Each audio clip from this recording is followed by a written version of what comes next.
And Nigeria is to adopt precision lockdown of 18 specific local governments responsible for 60% of coronavirus infections in its next phase of easing the lockdown on the country. Secretary to the government of the Federation, Boss Mustafa, disclosed this while briefing State House correspondent. Mr. Mustafa was in the presidential villa to present to President Muhammadu Buhari the 5th interim report of the Presidential Task Force on COVID-19, which he heads.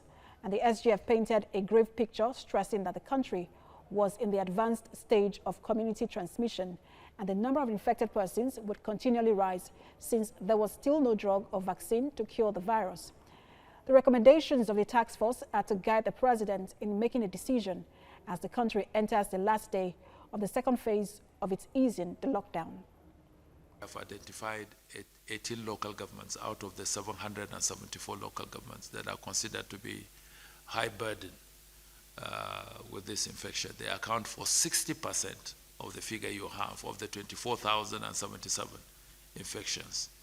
And the reason for the precision lockdown is to place in those places specific measures that will be administered by the state governments and the local authorities.